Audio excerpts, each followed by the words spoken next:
Okay, you guys, in this video, I'm going to show you how to size your different objects in Silhouette Studio.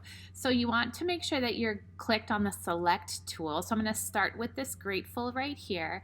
Now, one thing you can do is you can just click and drag these handles. Oops. Okay, and that will resize. So you can just, and you can see what the dimensions are here on the left. But the other thing, which I really like, is if you click on the toolbar over here, look for these three lines, and then click on the diagonal line. Over here, you can just say, okay, I want the width of this to be 3, and I'd like the height of this to be 2.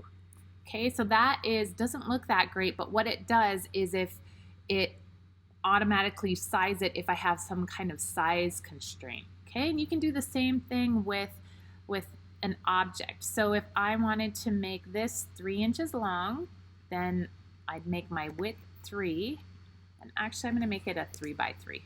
Okay, so there's my butterfly. It's a 3 by 3. Okay, and actually that's a little too big for me, so I'm going to just resize it, and then I'm going to put it here next to my word. Now, one thing before I send this off to cut, what I like to do is I actually like to put a little rectangle around it, and that helps me with my weeding process. So I go over here and I put my rectangle around it. Now if I click again, so a lot of times I forget that I'm doing this and I end up with all of these rectangles.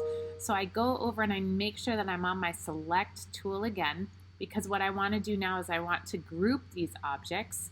So again, we go object and group.